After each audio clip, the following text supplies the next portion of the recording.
Good evening. My name is Hope Preston. I would like to welcome you to the monthly speakers meeting of the Washington County Master Gardener Association.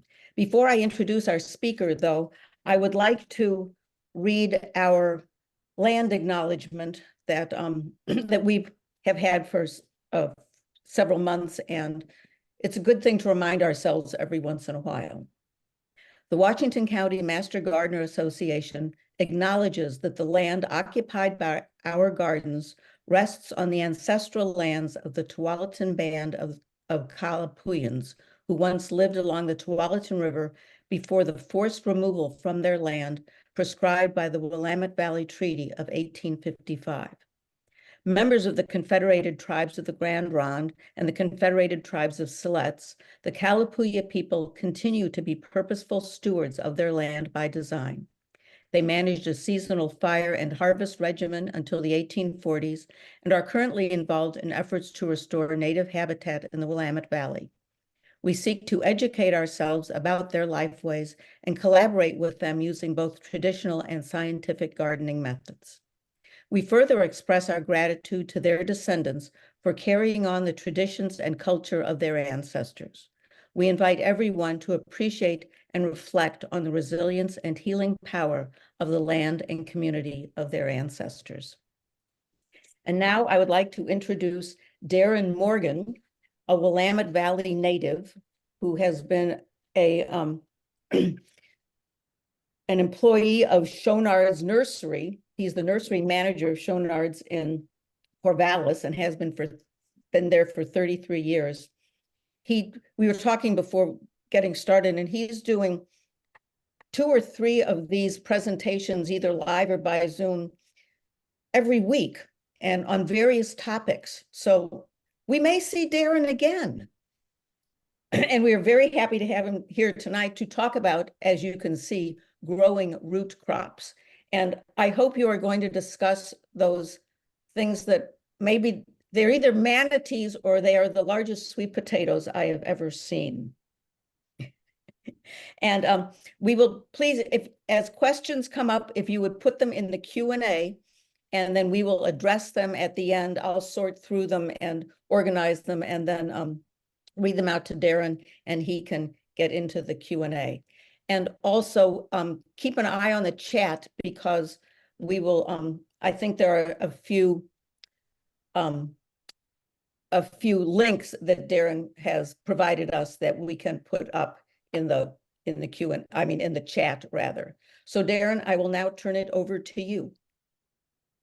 Thank you, Hope. I want to thank you all for attending as well.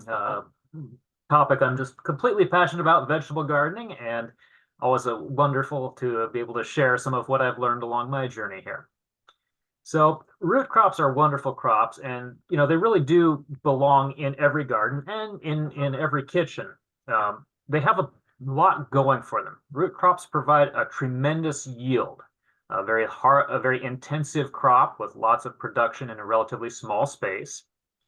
Many, though not all, can be grown as part of the off season, so you can incorporate them into other gardening without taking up valuable tomato and pepper and melon space.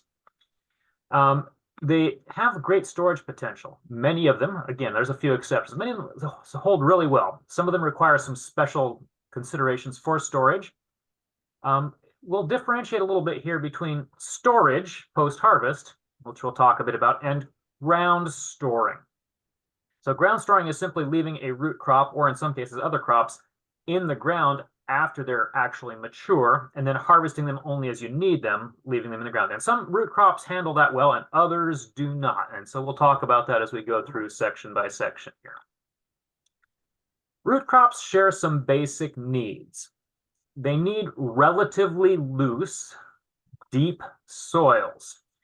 So even the relatively small root crops, radishes or beets, which don't look like they're all that massive, 2 or 3 inches of round part that you're eating, but they have tap roots that go down. So even the smaller root crops require a minimum of 8 or 9 inches of soil depth, and many of them require quite a bit more, 12 or even 15 inches of available soil depth. Clay soils are a little hard on root crops, often reducing yield or causing deformity of the root part that you're going to be eating. Root crops require consistently good spacing and weed control. They're not tolerant of competition from weeds, from other crops, or from each other. And so it's very important to provide them the space they need to mature effectively. And some are infamous for this. Beets, of course, are one of the big notable ones for problems this way. You can plant root crops in rows, and many people do. Some root crops are really best done in rows. The vast majority of root crops can be grown in irregularly shaped patches rather than in nice, tidy blocks, giving you the ability to use little niche spaces of your garden that otherwise might not be usable for other larger crops. Remember that row planting is a commercial agricultural thing. This is to maximize the amount of yield that you can mechanize so you can put less labor dollars into it. Home gardens are often well served to not follow nice linear rows and square blocks, but to play a little bit more with the available space. With root crops, it's important to understand the vegetable families so that you can adequately rotate the crops so you're not building up disease pressure by growing the same or closely related crops in the same soil year over year. Practicing good crop rotation and understanding which crops are related to which will go a long way to resolving some of the persistent problems that some root crops can develop. Consistent watering is important for many of these root crops, and do take that with a grain of salt. I do a lot of dry gardening, and a lot of root crops can be dry gardened, though many of them benefit from watering either at the beginning of their growing cycle or during the root development phase of their growth. Many of them have significant needs of decent fertilization, fertility, and all of them require reasonably good soil structure. Really sandy soils or really clayey soils often perform poorly for root crop development, but a good mixed soil should do very well for you. So these are the crop families we'll go through here related to specifically the root crops, and we'll talk about some of the other things that are in those crops so you can practice good crop rotations. The major root crops by family, the chenopod's. This is your spinach family. The root crop in this family are beets. Other vegetables in this family are spinach and chard. We also have a whole batch of weeds in this family, just so you know. The crucifers. The root crops in this group are radishes, turnips, and rutabagas. There's a lot of other vegetables in the crucifer family. Yes. This is a really important one in terms of rotations because they're subject to some fairly severe diseases that can accumulate in the soil. Your other vegetables are, of course, all your cole crops, your broccoli, cauliflower, cabbage, Brussels sprouts, greens crops like kale and mustard greens. Those are all crucifers and need to be rotated appropriately. The parsley family, the root crops in the parsley family are carrots and parsnips. The other major vegetable you're likely to see in that family is celery, and of course celeriac, also a type of celery. There's also a huge variety of herbs that are part of that parsley family. All your cumin, parsley, cilantro, dill, lovage are all parsley family members. The root crop in the nightshade family is, of course, potatoes. And other vegetables in that family, tomatoes, peppers, and eggplant are your primaries. Also, they're also a crop that is very prone to disease problems in the soil if they're not rotated well. So watch that one. The alliums, your onion family. These are onions and garlic, of course, all the bunching onions. The other vegetable in this group is leeks. And I don't treat leeks as a root crop. We think of it more as a stem crop. We have to draw the line somewhere when we're putting a talk like this together. Herbs in this family, chives. Sweet potatoes are in the morning glory family. We don't have any other major herbs or vegetable crops in this family, making them a good choice in rotation. Okay, we're going to go through the major root crops and go through some fairly substantial detail on growing and harvesting them. We're going to start off with beets. Beets are a great crop to grow. They can be grown in 2 cycles. You can be grown from an early spring planting, planted perhaps as early as March or April for a late spring and summer harvest, usually something around 65 or 70 days to harvest from seed. And that's a pretty common approach. They can also be planted in July, August for fall and winter harvest. And that's a very common approach for beets and giving us a nice late delayed harvest that ground stores fairly well. They do get a little picky about pH. They're not horrible about it, but they need to be fairly close to neutral. Severely acidic soils really do inhibit beet development. Despite the fact that the beet you're harvesting is only about 3 inches or so, the taproot is way down there, 8 or 9 inches. So do plan for that in your soil depth. Beet crops are a nice crop to add in areas that get shaded out by larger crops, like behind your pole beans or behind your staked up tomatoes, because they'll tolerate some shade, although they need at least bright indirect light. They also benefit from that shading as they're not super tolerant of really hot conditions. They doing either the shading with other plants or providing a good mulch layer goes a long way to protecting them from severe heat. They exhibit kind of an interesting characteristic. Beet seeds are not an individual seed like most plants. When you're planting a beet seed, you're planting a dried up, shriveled fruit, a drupe. Inside that drupe is several seeds, 2 or 3, up to maybe 5 or 6, depending on the seed and the variety. So every time you plant one of those seeds about 1 inch apart, you're going to get multiple plants growing from that seeding. And of course, you have to thin them pretty significantly to get any size of beet at all. So you're going to be thinning, 80% or so of what germinates, and that's really common. And you can't really avoid doing this. This is a critical thing. The tendency is you want to leave them in the ground since they grew there. You've got to thin them down, or you won't get anything. Another interesting characteristic about beets: most root crops, because of the way they tap root so young, don't transplant well. Beets can be transplanted. You just have to do it when they're very young. And very carefully separate the roots out. And that's often a better way to make use of your seed that germinates so many plants, is to just put a couple of seeds in a cell pack. When you get 6 or 8 plants in that cell, then carefully separate them out just after about 2 true leaves, very young in the cycle, and then transplant them out into your planting area already thinned, as it were. They do need some evenness of moisture during their germination cycle. Not usually a problem with your March and April plantings, as we're going to find out here in the next couple of days. But the summer plantings for fall often need more consistent water than you're probably watering the rest of your garden, so pay a little attention to them. There are so many good beet varieties, it's hard to pick or select. Some of the ones I've enjoyed particularly, Bull's Blood and Flat of Egypt, are varieties that particularly ground store well, so you can leave them in the soil way into the fall as long as you're not having too much insect pressure, and just to harvest them sequentially as you need them late into the fall and even sometimes into the early winter. Lutz is a good variety if you like beet greens. You can harvest the greens as well as the tubers.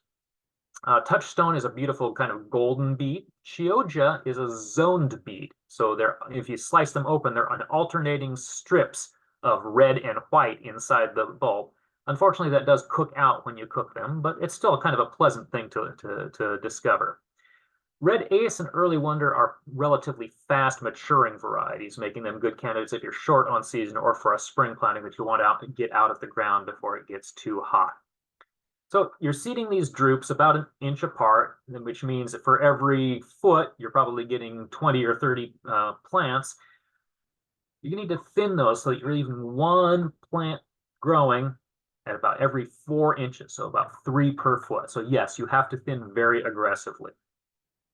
Consistent watering is valuable for beets. You can technically dry garden beets, but you do have to be careful, and that's mostly done as the spring plantings for early summer harvest. That they do sometimes not develop well if we get particularly hot and dry before they really size up their bulb. The watering is particularly important in that bulb development stage. So if you're looking at a 70 to 80 day beet, you're talking about roughly day 30 to 40, they need a little bit of extra water. Many beets are even a little faster than that. So we normally figure somewhere around 3 to 4 weeks post-germination, we're going to be doing some extra watering to make sure they develop well. They need some fertilization. Nitrogen is valuable, but chenopons are not particularly hungry nitrogen-wise. Emphasize a little bit more of the phosphorus and potassium. leaf miners are probably the biggest overall problem you're likely to have with beets, and leaf miners attack spinach and chard as well. So leaf miners are these little flies, and they actually lay their eggs on the leaf surface, and the larvae burrow in, and they eat between the dermis layers. So they eat between the top and the bottom layer of the leaf inside the leaf. That makes them very difficult to control.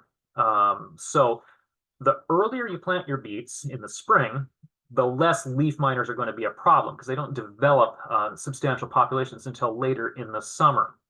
When you do see leaf miners in your beets or your other chenopod crops, just start cutting out the affected leaves as rapidly as possible, even just taking sections of leaf out and leaving the rest of the leaf for photosynthesis.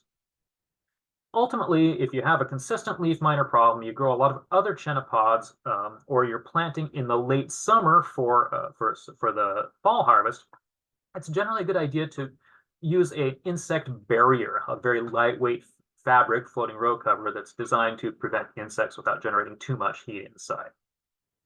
I mentioned earlier that beets can be grown for leaves as well as root crop, and you can do both. If you want to dedicate some beets for greens, go ahead, but you can also harvest leaves and still develop a beet crop. Just if you're doing that, you really need to limit your harvest to maybe 2 or 3 leaves per plant. Otherwise, you're taking a lot of that storage energy away from the root development. We typically look to harvest beets at somewhere around a 3-inch diameter. When they get much bigger than that, they start typically getting kind of tough. For many varieties, this is 50 to 60 days. The longer varieties may be out to 75 days. Bear in mind, when we talk days throughout this talk, we're talking degree days. So degree days is a mathematical model that takes into account both the daily high and the nighttime low. And what the real thing you need to know about that is that, in May and June, a degree day is roughly a day. In the hotter parts of summer in late June and in July, you get slightly more than a degree day out of a day. Right now, a day, calendar day, is somewhat less than a degree day. This is why your harvest dates are not these perfect, precise numbers. Yields on beets are pretty good, a pound, maybe a pound and a half per foot. So well worth the investment in planting. When you get them out of the ground, you want to wash them nice and clean, getting the little bit hairy roots off and as much dirt as possible, and let them get thoroughly air dried. I definitely recommend taking the leaves off before you go into long-term storage. When they're nice and thoroughly air dried, a couple hours at normal household temperatures, you can throw them in plastic bags and throw them in the refrigerator in the vegetable compartment. They like a cold, humid storage, and they store surprisingly well under cold and humid conditions. Carrots are another one of those major root crops everybody's familiar with. Another one that can be grown as a 2-cycle crop. You can grow them in the spring for summer harvest. You can grow them in the midsummer for fall and into winter harvest. They ground store reasonably well for the most part. Some do so better than others. There are a very, very few varieties that you can actually intentionally plant late, like August to September, maybe even as late as early October, though I get awfully wet on my soil to get them going that late. And then they will grow over the winter for harvest, April, May the following year, about 180 days or so. So only select varieties. So varieties to try in carrots, I'm very fond of Mokum because it's a really short cycle variety. Bolero is a consistent producer. In my heavy clay soils, I use a lot of Danvers, and especially for if I'm going to dry garden carrots, I use a lot of Danvers. They're a thicker and shorter tapered carrot that's really robust and it holds up to tough conditions. Overwintering varieties, the one you're likely to see is Merida. Occasionally you'll see Autumn King as well. And those are ones, they can be grown in the regular cycle as regular carrots, but they can be planted late as an overwintering carrot. Carrots are pretty soil adaptable as far as pH and nutrition. They prefer not too much nutrition, actually, and they will tolerate neutral or slightly acidic soils just fine. They really need a good depth to develop well, 12 to 15 inches of prepared soil bed. That soil bed should not be cloddy, and you really don't want any fresh organic material in it. You don't want to be any partially decomposed manures or partially decomposed compost, because that's what makes your carrots fork and get all hairy and split up and do weird things. So less organic mass is better. And if you need some organic mass because your soil requires it, like mine, do your preparation a little bit ahead of time and make sure it's thoroughly decomposed. It's not still in a decompositional cycle. Carrots are fun to do with kids. You can sow them really shallow on the soil surface. You don't even need to dig them in. And you can sow by scattering. One of my favorite things to do with my kids when they were younger was to just grab a little handful of carrot seeds and prepare a little patch and just let them just throw the seeds out onto the ground and come back in a month and see the carrots growing. So your goal here is to get something around 4 or 5 seeds per inch. If you are at all anticipating some dryness during the germination cycle, and it's a long germination cycle, it's a good idea to put a very thin layer of a non-crusting soil. You can use like a sandy soil. I often use a commercial potting soil, better than compost, for not actually crusting up too much. You will be thinning these later down to about a 2-inch spacing. Keep them evenly moist during their germination cycle. This is very important for those later plantings in particular, and it's incredibly slow. I'm constantly making this mistake. I put my carrots out there and I'm looking at 3.5 weeks. There's no carrots. I'm going to seed some more carrots.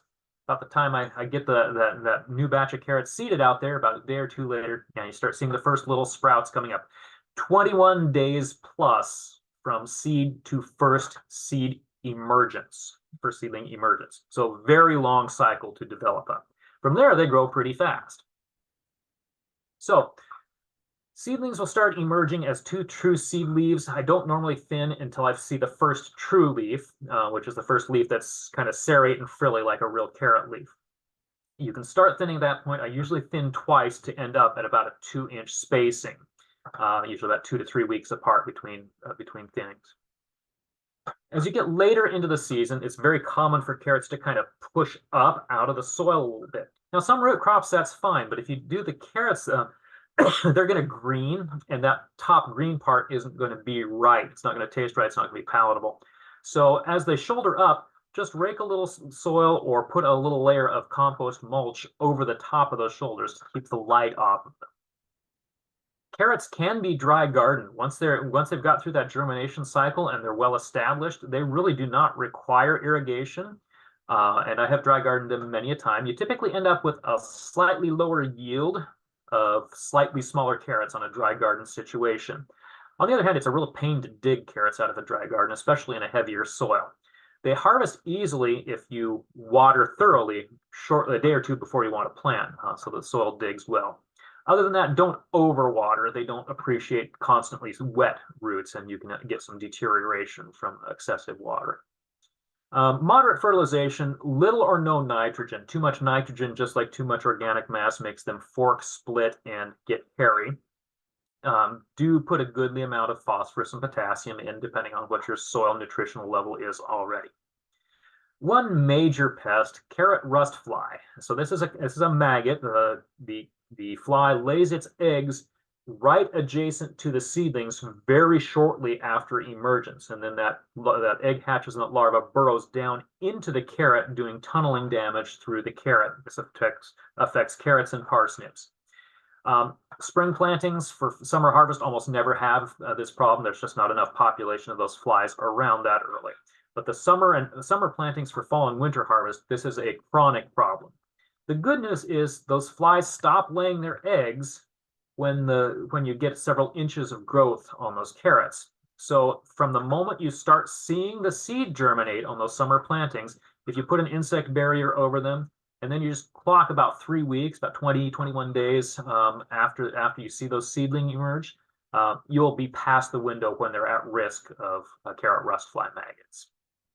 Carrots are technically ready to eat at pretty much any size. They hit definitely a maximum point where they're beneficial for any given variety. Most varieties, that's around 65 to 75 days. A few varieties all the way out to 90. And as I mentioned earlier, overwinter varieties about 180 to 200 or so. Carrots are one of the highest yielding per square foot crops you can grow in your garden. You can yield as high as 4 pounds per square foot on a good carrot planting. Dig your carrots gently, trying not to break them or stab them with a gardening fork as much as possible. And get them out of the ground, get the tops cut off, Wash them nice and thoroughly, get, again, the little hairy roots off, get as much dirt out of that root as possible. Then get them thoroughly air dried, several hours at room temperature. And like beets, plastic bag in the refrigerator, they will hold for months in the refrigerator post-harvest. I just am finishing up my batch of late carrots that I dug in December. I'm just finishing them up in the fridge right now. Garlic is a nice crop for an introduction to root crops and also as an introduction to overwinter gardening. They are typically planted from bulbs. So you've got the clove is the collection like that. It's a collection of several different bulbs. You separate out the bulbs and you plant them in the fall. Allium group tends to be regulated by day length rather than how long they've been in the ground. So fall planting for overwinter gives you your best yield. You can continue to plant garlic bulbs all the way up to roughly March and still get a yield, but your yield diminishes the later you get. You just don't have as long in the ground, and they always finish on that same time frame. They're an easy crop with very few major requirements. They're very soil adaptable to anything except the most waterlogged soils. They're not super pH sensitive, though you can get too acidic to grow them, sure. Typically, you'll separate your cloves out from the bulb, and you plant those cloves around 5 or 6 inches apart with about 2 inches of soil over the top of the bulb. They are an incredibly hungry crop. They need lots of nitrogen. Feed them very well. A typical schedule for me is to put in some granular organic fertilizer right at planting, usually in early to mid-September. They'll start growing immediately in the fall. As we get into like October, they're still kind of growing, but still kind of growing slow. The soil temperature is declining. Those organic granular fertilizers don't work so well because of that.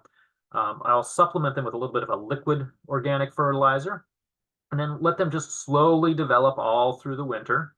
You start seeing the new growth pushing again, usually sometime in February. They'll start noticeably elongating again. That's a good time to throw another batch of liquid fertilizer at them. And then March, as we get the soil temperature warming again, another dose of granular fertilizer for harvest in roughly June to July, depending on variety. So that's an intensive fertilizer regime, and that gives you lots and lots of big garlic. You can do just the granular feeds on the two ends of the cycle, and you'll get good garlic. So you don't need to be quite as technical as all that if you don't want to. I have not ever run into a garlic variety I don't like. I'm not a huge fan of elephant, which is technically a leek, by the way. I find them pretty mild, but some particularly good varieties for this area: Italian early purples, chestnut, German reds, Inchellium, Nootka Sunrise, all very solid varieties. I've done a fair amount of Roja. I like it, but it tends to have a little bit lower yield in my garden than some of the other hardneck varieties. There are some differences out there. Hardneck varieties are varieties that actually develop a scape. It's not really a flower, but it looks like it's trying to be a flower bud out of the center of that. Typically, they provide a very rich flavored and easy to peel garlic, but with very limited storage capability. Softnecks don't have that scape. They tend to fill in the entire center of the bulb as it develops with progressively smaller and smaller cloves instead. They still can be very good yielding, but they tend to store for a very long period of time. So softnecks for storage and hardnecks for immediate use and superb quality. With this type of planting cycle going on in the fall rain and winter rains normally take care of most watering. If we have a dry spring, we start drying out in mid or late April, make sure they get some water in the spring. But as they start hitting their maturation, usually sometime around the middle part of May, you'll notice the progressive yellowing from the bottom leaves up. It's important that you stop watering entirely for 2 to 3 weeks before harvest to allow the papers to develop and to allow the bulbs to solidify. Otherwise, they're not going to store well. So, as we said, day length tends to determine the finish, not how long they're in the ground. Well fed at planting, and again, as the growth picks up, is important. You do not need to cut those scapes off if you don't want to. There is a nominal difference in yield. If you do acres of garlic and you take several hundred square feet and you let some of the flowers develop and on the others you don't, you will notice a barely measurable difference on that scale. For the home gardener growing 20 or 30 garlic plants, it's not important at all. The scapes make great little stir fry or saute ingredients.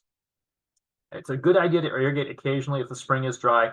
The progression of knowing that they're ripening. So that you're feeding them, you've given them some water as we've gotten drier and drier. And despite all the best care, you're going to notice that the bottommost leaves start turning yellow. And slowly and progressively, they get increasing amounts of those leaves higher and higher up the plant start yellowing. This is a normal thing. This happens about mid to late May.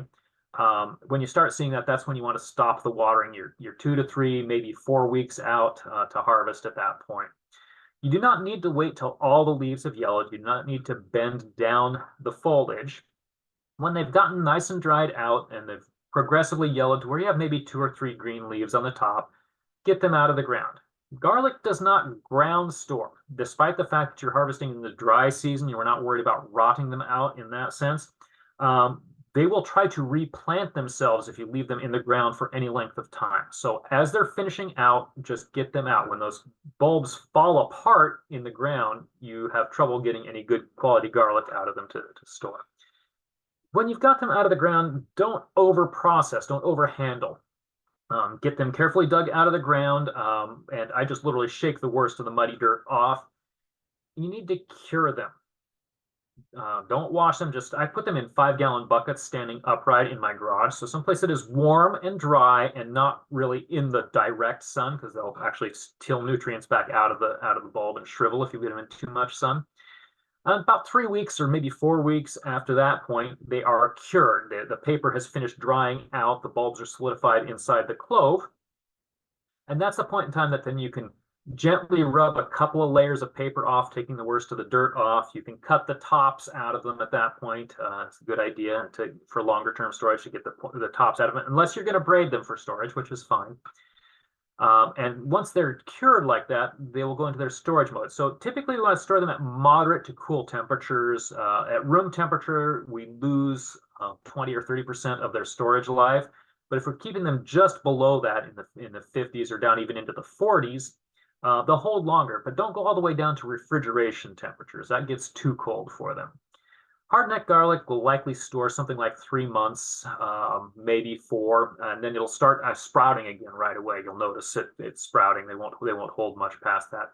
Well-cured softneck garlics can store for about 10, 11, maybe 12 months. I just threw out the last of my garlic from last June's harvest. The last of them had finally softened down and weren't worth anything anymore.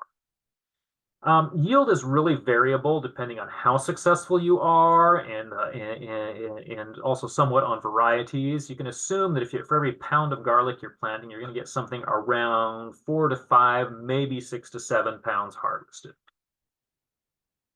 Onions, of course, are the other major root crop in the allium group.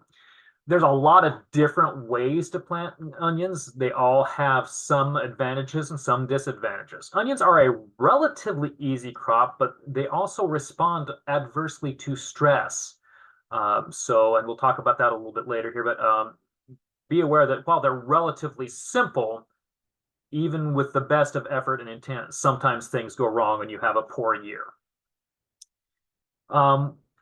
Onions break into groups based on their day length requirement for initiating bulb development.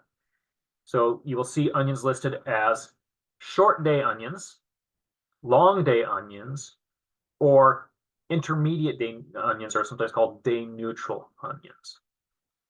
We can grow long day onions here because they start initiating their bulb development between roughly 12 and 14 hours of day length. And those develop just fine here. We can't really mature short day onions. They start bulbing too soon. Intermediate day onions mostly do pretty well for us. So you focus on the varieties that are long day or day neutral and you'll be just fine. Beyond that, they break into sweet type onions and storage type onions. And sweet type onions, your classic Walla Walla sweets, of course, have very limited storage capability. Wonderful flavors, but limited storage capability. Storage onions tend to be the ones that get a little hot, make your eyes water, but can store for many months post-harvest. So a blending of the two types is not a bad thing.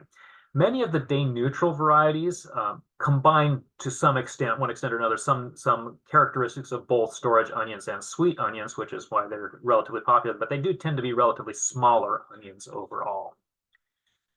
Typical planting is bulbs for storage onions. You can't do sweet onions from bulbs or sets, they call them. They just don't form the right storage organ. Planted in the fall. From bunches, which are green onions that have been grown over a winter and then lifted and sold as a transplantable crop, which is how Walla Wallas and sometimes storage varieties also are done. Or you can do your own from seed. Very traditional method for seeding is to do your seeding in roughly July for overwintering for the following year. You can, in theory, start them in February, March, but those early startings you have to do in seed trays. They are very cold tolerant plants, but they require a substantial amount of temperature for seed germination. So you can't just sow them directly outside and have them develop. So like I said, the fall for overwintering is probably the best way to do it, but if you're pushing into the spring, you can. Day neutral varieties are easier to do from a spring planting than most other varieties.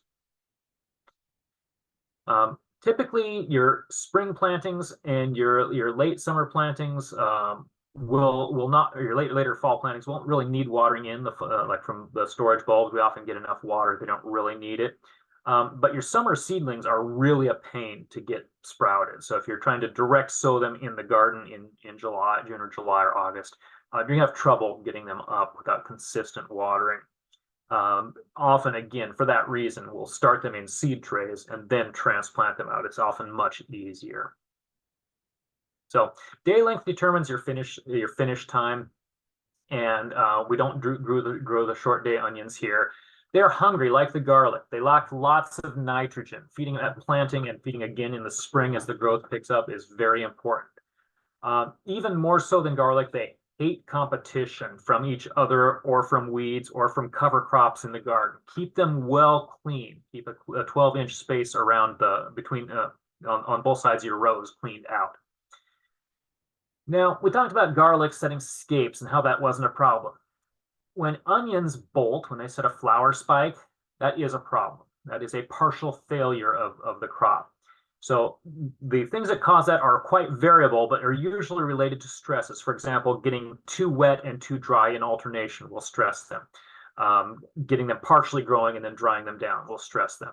If you do see your onions bolt, just simply get them out of the ground right then, the moment you start seeing that flower stalk develop. Use them quickly because they're not going to hold for any length of time, and salvage what you can out of it. I've had years when as much as 60% of the crop bolts when we've had really bad weather patterns and hasn't really done very well. But generally, it's a much lower percentage, and there's always some in most plantings. So as we get into the later part of the spring and going into summer, it's important to water them. Onions do not dry garden. You need a nice level of moisture, and then they're a very shallow crop as root crops go, and watching those buds swell. It's perfectly fine for the onions to push up, to shoulder up and push up above ground. Don't bury them if you feel like you really, really want to, because you don't want any green showing on them.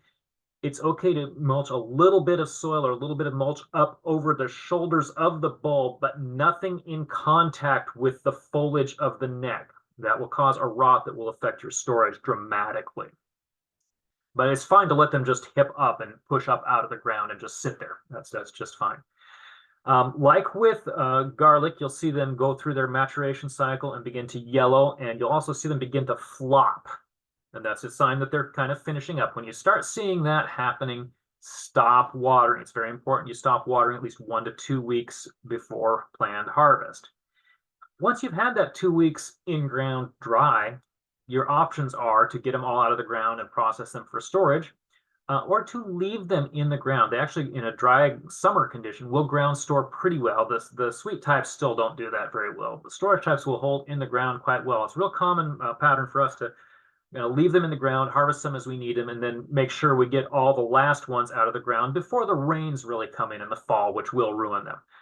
There could be problems if you have a lot of gopher issues, vole issues, or soil insects that could give you some problems there.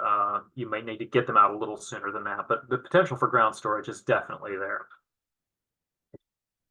Typical harvest cycle does vary a little bit. June or July is very typical harvest for onions from an overwinter development. And again, if you do them in the spring plantings, you push those early plantings in the spring, they'll still finish June, July. They'll just be smaller than ones that were overwintered.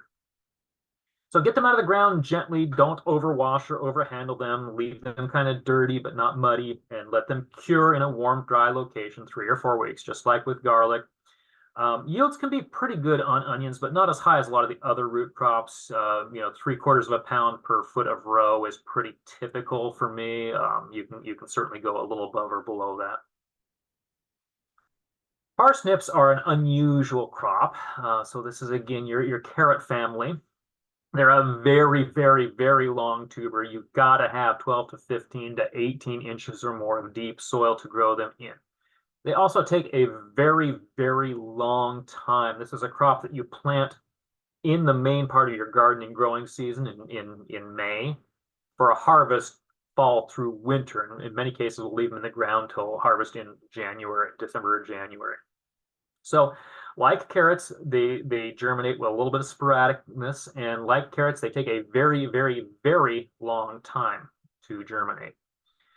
Typically, we'll try to sow them not as dense as a carrot, but around a ½ inch apart or so, and then thin them very thoroughly. Like with carrots, a light, non-crusting soil on top is beneficial for germination. It's not required. You can surface sow them. Keep them evenly moist during that 3-week germination cycle. If they get dried out, you'll have a less successful germination rate. So unlike carrots, parsnips actually like a bit of nitrogen. So make sure you're providing a reasonable amount of nitrogen as well as phosphorus and potassium to them. When your new emerged sprouts are something around 4 inches, you want to thin them to about 4 inches. So 4 inches to 4 inches is an easy way to remember your pattern there. Consistent deep watering is the best way to grow them. So this means not watering super frequently, but to water thoroughly and infrequently to get a good deep soak through. As with carrots, carrot rust fly maggot is a problem because you're always growing these in that season, that May to June sowing for fall to winter harvest. Carrot flight rust flies can be a problem. So cover your newly emerged seedlings for about 2 to 3 weeks after germination, when you've got a couple of inches of growth, or when you're ready to thin them, you're done with any risk. It takes about 110, 120, maybe 130 days to harvest. So a very long cycle crop. And they ground store incredibly well through the fall and winter, unless you are in a swamp where they really waterlog out. Yield is nowhere near what you get out of carrots, but the ability to have something you're digging out of the ground in the garden in January is well worth it. You want to dig them gently, avoiding breaking that long taproot. Wash them very thoroughly, cut the tops out, and get them nice and air dried after harvest. And just like carrots and beets, refrigerated storage holds them very well for long periods of time. Potatoes are kind of the typical root crop that everybody likes to grow. Again, a very highly successful crop. You can have degrees of success, but you seldom have complete failures. You can theoretically plant as early as March. In my garden, that's not doable. It's often underwater in March. You want to take the seed potatoes and you want to cut them into pieces that have at least 2 or 3 eyes per piece, and then let those cut pieces heal over for at least a few hours or overnight. A day or two is fine, until they toughen up before you plant them out. That reduces the risk of rot before they sprout. Don't water them in when you first plant them. Rot is the biggest problem we have with them. Let the natural rainfall develop, take them. You can plant potatoes in rows. If you put them about a foot apart in a row with about 3 to 4 feet between rows, that's a very common method of growing them. I tend to plant denser pockets, about 8 to 10 inches apart, in irregularly shaped patches. This does mean I have a very high yield per square foot garden, but it does also mean that I'm actually spending more money on seed potatoes per amount of harvested potatoes I get. Ideal planting depth is 3 to 4 inches below soil surface, and let them push their way through. When the sprouts first break soil surface, if you're dry enough to need water, then you can pick up water. There's a lot of great varieties in potatoes, and there are different in their glycemic index and how fast your body processes them as sugar, like Cal White is a low glycemic potato. There are storage potatoes, the russets, that are typical bakers, and they have a different starchy composition that makes them hold up well for baking. The typical thin-skinned earlies like Yukon Golds and Pontiac Reds are wonderful shorter cycle potatoes. Fingerlings are fun, but waiting 110 to 120 days for a potato, just not my speed. I typically grow shorter maturation varieties. So potatoes need some moderate but consistent fertilization. They do need some nitrogen as well as phosphorus and potassium, so don't starve them out. Way too much nitrogen is not really good for tuber development, however. When all the new sprouts are, okay, so when you have potatoes, you have a couple of different categories of them. There are determinate and indeterminate potatoes, just like there are with tomatoes, but it's a little less obvious. And what happens is on determinate potatoes, they hit the point where they start developing tubers and they're kind of done. They just finish out. With indeterminate potatoes, they can keep developing new tubers if you leave them in the ground and if you give them enough soil to develop into. So there are lists out there. Determinate potatoes are most of your thin-skinned varieties and some, but not all, of your fingerlings. Indeterminate varieties are often your thicker russet and your longer cycle potatoes, your 90, 100-day potatoes. So indeterminate potatoes like russet Burbanks, as they develop up, when they're getting 5 or 6 inches tall or so, you can bury everything but the top leaf, and you can do that maybe 2 or even 3 times. This creates a larger area of stem that's under soil that can continue to develop tubers, and improves your yield overall. Don't have to do it, but it's about improving your yield. Doing that to thin-skinned Yukon Golds doesn't do any good. You can do it, it won't hurt them, but you don't gain any benefit from doing it. So unlike with so many of the root crops, leaf pests are a significant issue with potatoes, particularly beetles. Cucumber beetles and flea beetles do a lot of damage. If you're seeing a lot of chewing on your leaves, this is going to impact your yield. It's a good idea to control them with an organic insecticide such as neem, best applied in the evening. Potatoes can be dry cropped. It does reduce your yield, and sometimes it creates some unusually shaped or structured potatoes. They will produce best with rare but deep waterings. So if you're watering them the same schedule you're watering your lettuce, you're probably overwatering them, and that may give you some problems with rot issues. Most potatoes will go through a flower cycle. It may be brief and it may be not super significant, but when they're nearing their maturation, they'll start flowering. This is a point in time when they're going to actually need a bit more water to finish developing those tubers. So if you're doing an irrigated growth, go ahead and increase that watering a little bit during that flowering cycle. Very shortly after cycle is when you'll start seeing them yellow, the bottom leaves and interior leaves first, and then progressively working up through the foliage. You can stop watering entirely once you see substantial amount of yellow spreading through the patch. And this will again enable them to thicken up their skins and be more storable and to dig easier. If you keep them constantly wet during that cycle, you're likely to have a lot of storage rot. You can start harvesting very young new potatoes, like the thin-skinned types, very early, a couple of weeks after flowering. You can leave them in the ground as long as they're not getting wet for quite a long period of time, dig it as you need. And some varieties really do take forever to develop up. Good yields, 10 pounds per pound of seed potato planted is the estimation. You can sometimes get a bit more than that out of the fingerlings or some of the real high yielders like Cal Whites. It is very valuable to actually buy certified seed potatoes. Potatoes host a fair number of diseases and a few insect pests. And that's one of the things they check out when they're actually growing these for seed potatoes. The other aspect to this is what they call cumulative drift or cumulative clone error. So if you say you take a Yukon Gold potato and you plant that, you get Yukon Gold potatoes. And then you cut those Yukon Gold potatoes and you plant those and you get Yukon Gold potatoes. And you get 4 or 5 or 6 generations downstream in cloning. You're planting Yukon Gold-ish potatoes. You're not really planting Yukon Golds. They've drifted. Things have happened to affect the genetic makeup of the plant part you're cloning. So it's a good idea to do the certified seed potatoes because they're clean from disease problems and they're of a known filial generation. So they'll be true to the type they're labeled. When you're digging them, dig them gently. I like to get them out of the ground, thoroughly washed and air dried. And then if you store them moderate temperatures, not warm, not household temperatures, but they don't really need refrigeration and don't benefit from that either. Dry and dark, they can hold for long periods of time. The thin skin types typically do not hold as long as the thicker russet types.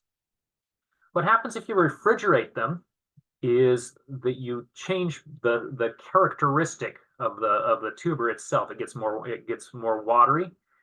And if you grow them too warm, they'll start sprouting on you. So that's the temperature range is relatively important for storage on these. Something in that 40 to 50 degree range, up to maybe 60, but not up to 65 and 70. Radishes are a fun crop to incorporate into the root crop, and they're a real quick crop, so you get to try multiple things with them and multiple times to figure out what works best for your garden. Lots of fun varieties. There's a lot of these multicolor blends you can get where you have red and white and purple and pink, all kinds of different colored radishes out of the same package as seed. Watermelons always amuse me because your typical radish is red on the outside and white on the inside, and watermelons are the opposite. White on the outside and red on the inside. There are some longer radishes, French breakfasts, daikons, of course. Lots of fun ones to play with. They're very quick maturing. It's very typical to go from seed to harvest in 3 to 4 weeks. This is good because you don't really want to do large plantings of radish. They don't really hold well. And how much radish are you really going to eat? It's not a major comestible crop. It's not something that's going to be a staple in the pantry. So they're adaptable. They're shallower than most other root crops, but you do still need that 6 to 8 inches of depth. They do have a little tap below that bubble. And you see them pretty dense with some thinning. If you don't water them consistently during dry weather, they get hot and they can get tough. So, as you might expect with a crucifer type crop, they need some consistency of fertilization that does include a reasonable amount of nitrogen. Once you've got them seeded, they will sprout really rapidly, and you need to thin them quickly to about a 2 or maybe a 3-inch spacing. Water them consistently and frequently all the way through to harvest. They get a lot of insect pests. They get insects in the roots. They also get beetles and aphids in the foliage. Control as needed as they're seen. They're good enough quick turnaround crop that you can obviate these problems just by paying attention. 4 or 5, maybe 6 weeks after planting is typical harvest. Don't let them stay in too long. They heat up and they toughen up. They also heat up and toughen up during hot, dry weather. So we'll often plant radishes on the spring cycle and on the fall cycle and skip the hottest part of the summer. But if you want, you can seed small batches every 2 or 3 weeks, starting as early as March and ending late September for a continuous run of radishes all the way through the cycle. At harvest, dig gently, wash thoroughly, get them air dried, cut the tops out, and refrigerated storage. But even under good storage conditions, they simply do not store very long. One fun thing you can do with radishes, take advantage of the growth cycles, seed your carrots, and then right on top of your carrots, seed a batch of radishes. The radishes will sprout, grow, thin, harvest, and they'll be coming out of the ground about the time your carrots are first sprouting, and that will help automatically kind of thin your carrots a little bit, giving you a little bit less thinning to do. Shallots are another allium crop. They need to be planted shallow. These are not garlic and onions anymore. I like to plant mine where I can just see the tip of the bulb above the soil and then mulch over the top of it. They need to be planted broad, around 5 or 6 inches apart, and 18 to 24 inches between rows, and lightly mulched. We often mulch the allium crops anyway, but we're often pretty careful about getting too much mulch up around the foliage. With shallots, you can mulch them pretty significantly. Plant in the fall for June, July-ish harvests. There's only a couple of types. There's a batch of name varieties, but they only break into really basically 3 groups. There's French. They're the subtle, very nuanced flavored shallots that are the premier plant for restaurateurs. Dutches are a bolder, onionier flavored shallot. Jerseys are not really a shallot. They're a shallot-onion cross, and they're considered inferior in most regards. It is important you keep them thoroughly weeded through their winter growing season. A lot of our weeds do germinate during that cycle, so keep them cleaned out. They're relatively picky compared to other allium crops about over or under watering. Drainage is very important. This makes growing shallots for me something of a challenge on my very wet soils. And then as the spring dries out, you'll need to be right on your watering game. You do not need to be as picky about drying them down before harvest as we are with onions and garlic. They will tend to shoulder up. That's just fine, just like onions. Just let them do that. You don't need to mulch them in or bury those shoulders. And you'll start seeing them, the tops droop somewhere in the early part of, or roughly midsummer. June is pretty typical for me. When you see the majority of them have begun to droop, go ahead and harvest the whole batch out. Don't try to ground store shallots. You're better to get them out of the ground. It's okay to stop the watering for a couple of days. It may make them a little bit less muddy at harvest. Often with shallots, I don't even dig them. We just gently grab a hold of them and lift them out of the ground. Don't handle any more than is necessary. Get them cured 2 or 3 weeks, and then you can trim up the roots and leaves, just like with garlic or onions. Coolish, not refrigerated, but coolish, dark and dry storage will give you several months of storage out of shallots. Turnips and rutabagas are highly similar crops, very closely related. They're both crucifer crops. They take some time, rutabagas in particular. Typically you're planted for a fall or winter harvest. Turnips, you can do an early sowing and get a summer harvest. If that's a major crop for you, it's worth doing the second cycle. They're definitely better planted for a later harvest. You'd want to seed them pretty tight and pretty shallow and thin them very aggressively because they're pretty sizable tubers. They are picky about watering on the front end of their growing cycle. They do not tolerate drying out on the front end of the cycle, but on the tail end, it's not very important at all. Varieties, there's not a huge variation in them out there, although there are more than I typically run into professionally. Joan and Marion are very solid rutabaga varieties. You still see with turnips primarily purple top, white globe. Nothing really wrong with it. Pretty solid crop. They're hungry. They're crucifers. They really need lots and lots of nitrogen to develop well, so plan on fertilizing them comprehensively. Seed them dense, but you want to thin them early. So get your seed leaves emerge, then 2 true leaves, start thinning. Your goal here is thin to about 6 inches on turnips or about 8 inches apart on rutabagas, and keep them well watered through the cycle until we're cooling down and getting some dew and potentially some fall rains. Like all the crucifers, they have a whole batch of insect pests. Now, one we don't see that much on the other crucifer we've talked about, radishes, is cabbage root maggots. So this is like carrot root maggots. It's a fly. They're typically, again, laid right at the emerging seedling. They go down into the roots. They eat up the roots. There's often a whole batch of them per plant, and not only getting into the tuber itself, but actually eating the feeding roots up. You'll see this often with broccoli and cauliflower planted in that cycle too, where they suddenly just wilt and all the roots are eaten off. So from germination through about 2 to 3 weeks post-germination, insect barrier does a good job of eliminating that pest. Turnips are usually harvested younger, maybe 70, 75 days, and a bit smaller, usually around 3 or 4 inches. Big turnips aren't very good. Rutabagas hold up better as they size and are typically grown over a longer cycle, so 80, 90, maybe 100 days to harvest. And 6 inches, I've harvested rutabagas at 8 inches, and they've been pretty decent. That's about the upper limit, I would say. Because they tend to slow down dramatically in development as we get later and later into the fall anyway, you don't necessarily have to worry so much about that sizing once you get past the end of September, first part of October. You just leave them in the ground. if you're not too sopping wet or having lots of insect problems. And it's very, very likely for rutabagas anyway, to be able to harvest them November, December, even January potentially. Early January is about the latest I've kept them good in my garden. They're not a super high yielding crop per square foot, but they hold well, and that ability to ground store and dig in the winter makes them a very beneficial crop. So harvest is typical root crop of the crucifer group. Dig gently, try not to injure them, wash thoroughly, get them air dry, and store refrigerated for best storage. And they will store for months refrigerated under good conditions. All right, sweet potatoes. You saw that entry slide. That was a particularly large batch of sweet potatoes that year. They are very successful here once you get the growing down. The growing entails very good site preparation. They're a massive, massive plant. So you have to do both a deep and a wide planting. It's really typical for me to prepare an area that's about 18 inches deep, and that's maybe 24 inches across for each slip I plant. You plant from slips, which are clones that have been developed off as a sprout from an existing sweet potato tuber. And once you've got those in the ground, you want to plant those like once the heat really hits in.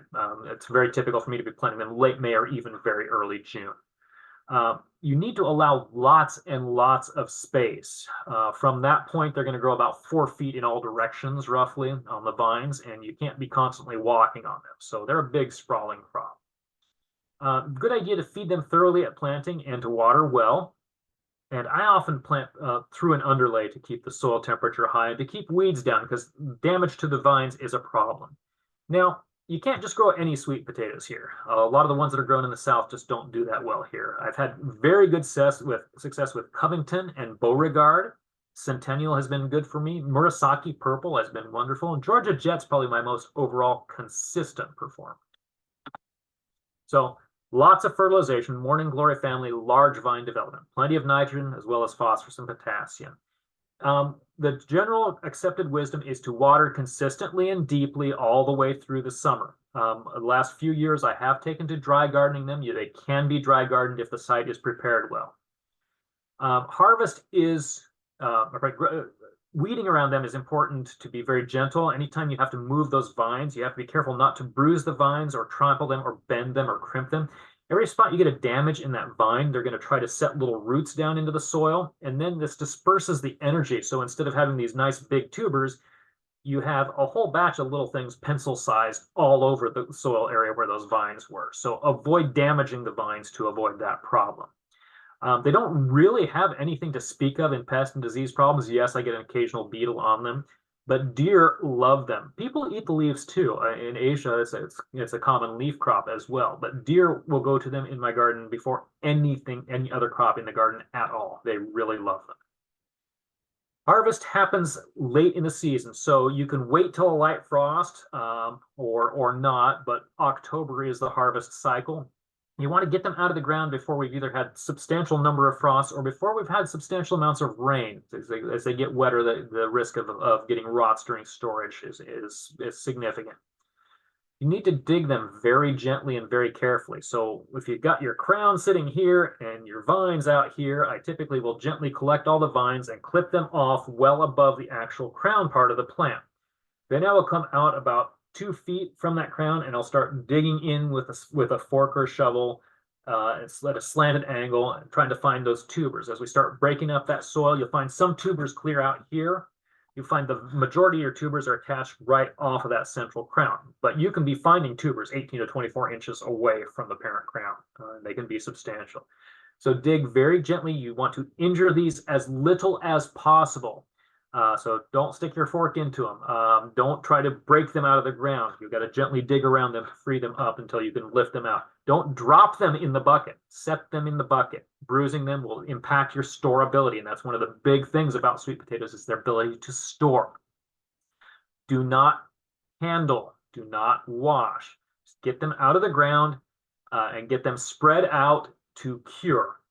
They need to cure for about 4 weeks at high temperatures, like household temperatures, 70 degrees, 75 degrees is best, to develop the classic sugar.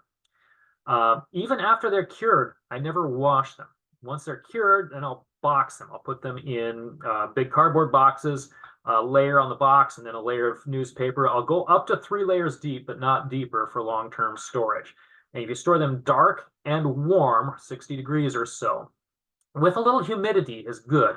They will hold. I mean, I'm still eating the ones we harvested last fall. I'm beginning to see a little sprouting. I could be starting my own slips if I wanted to. The yield is very variable. 5 to 11 pounds is typical. My biggest single yield out of one planting was 22 pounds. My best year out of 3 plants was 45 pounds of sweet potatoes. And as long as you do a good job of storing them, they can last for more than a year in storage. So those are the major crops. I'm just going to briefly mention that there are numerous other root crops out there. We can't cover them all. In fact, I know I'm probably a little over time as we're sitting. A lot of the minor crops are perennial crops. A few worth mentioning: Aca. It's actually in the oxalis family. So again, something we don't have any other vegetables in to worry about. I love Aca. They've got a really sprightly, almost vinegary flavor, and they saute up beautifully. The rest of the family wasn't as excited about them. I don't grow them every day now, but an easy crop to grow and kind of fun. Be aware you will never get the Aca back out completely of the area you planted it in. You can harvest as many of the tubers as you can find, but there's always a few in the ground. They'll be coming up for a couple of years anyway after the first experiment. Salsify and black salsify are related but not identical root crops with a distinctive kind of seafoody flavor. They're composites. They're in the sunflower family or daisy family. They're typically annuals, but they reseed prolifically to the point of being weedy. So be aware of that. And sunchokes are a fun crop to grow, where they're a really massive crop. I think get 5 or 6 feet tall with a giant, like sunflower-like head. And again, you're harvesting a fairly substantial cluster of roots from the ground level. And typically, you'll either replant some right away, or you'll leave some in the ground and just harvest what you need, and they can be very much a perennialized crop. All right, so that's what I had for you for a formal presentation, and I know that you probably have some questions for me. So if you will, hope you will forward some questions to me, I'll see what I can do about answering them. All right. We've got a couple of questions about growing potatoes in grow bags or small spaces. Yes, so potatoes are a crop that can be grown in pots, grow bags, other small spaces pretty effectively. There are some limits to that. You need enough space for a reasonable root mass to develop. So trying to grow them in smaller than like a 15-inch container is not really practical. 15-inch container, you can grow 2 or 3 chits in and let them root down. You will get about somewhere around half to 3/4 of the yield you would have out of an in-ground planting, and you need to pay very close attention to the watering during that flowering cycle, especially. You'll see them just start wilting if you don't get enough water into that soil. And containers, of course, dry out really readily. Bags are the best option for doing that. Something they make all kinds of grow bags specifically for potatoes, but also other fabric containers, because they have a little flex. And really rigid containers, sometimes you'll hit those tubers hit up against the edge, and they'll either bruise or they're callus up where they're riding against the hard edge, and that doesn't happen in the softer containers. So very effective, especially if you have a limited space, just does have a lesser yield.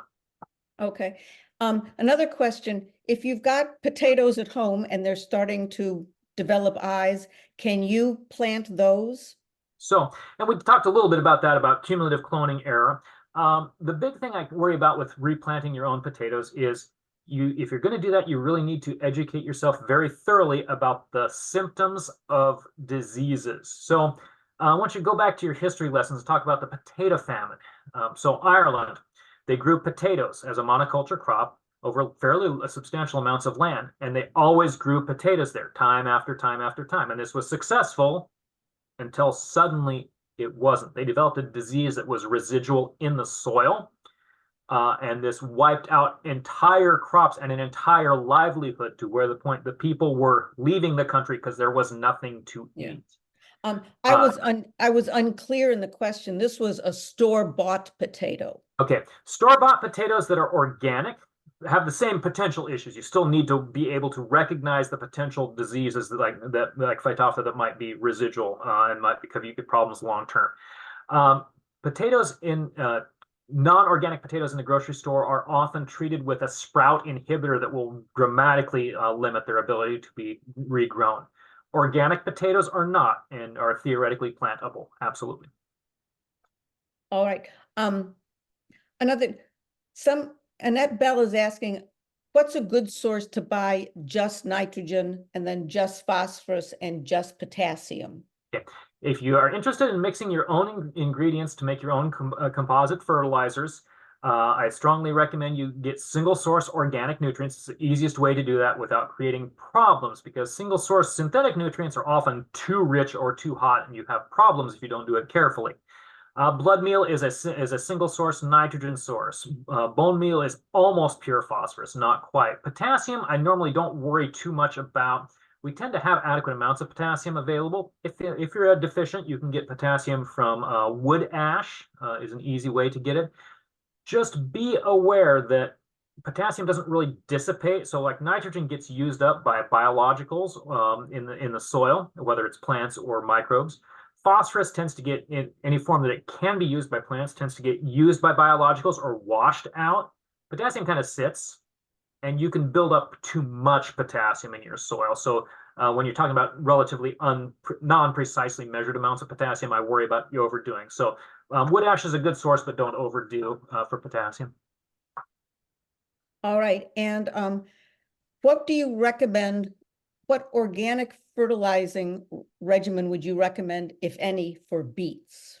So beets, I do use an organic regimen for that. And at planting time, I use a granular organic fertilizer. I use, there's a lot of ready-made combos out on the market today. I use Gardner and Bloom brand personally. My vegetable food is, I believe, a 4-5-2. So it's a kind of a mix with an emphasis on both nitrogen and phosphorus. I feed them at planting. Beets are a short enough cycle crop that I don't normally need to do a second feeding. So an organic granular fertilizer like that should last in the soil and release for about 6 or 7 weeks. And that's just very close to the harvest point on that. If I'm in a poorer soil situation or I'm having some problems getting good development on them, I will supplement with fish emulsion for extra nitrogen. And that's usually my limiting factor on beets, is usually the nitrogen availability. Okay. And the last question was about asking you to describe dry farming, dry gardening, but I don't know if we've got time to go into that. I'm at your disposal, but I'll give you the brief version. So yes, please. Dry gardening is simply select crops in select sites. You plant them in the regular cycle. This is usually, we're talking about main sequence. We're not talking about fall and winter stuff, main sequence crops. You plant them in a prepared site, appropriately prepared site. You maybe water them in once by hand at planting, and then you never water them again. There are a lot of crops you can grow like this. Tomatoes can be grown like this. Squash can be grown like this. Root crops, because of the need for good development, sometimes don't do well with that, but some of them are suitable. And it took me a while to get the sweet potatoes down, but last year's sweet potatoes, the picture slide in this year's presentation was my dry garden sweet potatoes, and they were just about perfect. Gorgeous. Yeah. So when you're dry gardening, you're limited in what you're doing. And so my garden typically is half irrigated and the other half I don't irrigate at all. And we rotate different crops, and we flip sides, so we're not over stressing the soil by dry gardening the same spot over and over and over again. But there's a lot of research going on that right now. Dry farming commercially, I mean, this is how the settlers did this out here. They didn't have irrigation, so obviously crops are different now than they were in the 1800s, but it's a thing. And there are definitely things you can't do. I mean, very few leaf crops tolerate that, for example, but a lot of crops can be grown. And even if you don't go all the way dry, a lot of crops can be grown with much less irrigation than you're used to. Now, this is not something you do in containers. This is not something you typically do in raised beds, because the plants don't have the access to this water that's down deep in the soil, which is how this works. Yeah. All right. Well, Darren, thank you so much. This has been very, very useful. I took 3 pages of notes, and it's going to alter everything I do in my garden. So in my vegetable garden. Well, so thank you so much. Appreciate it. And thank you all for attending. So I am now going to move us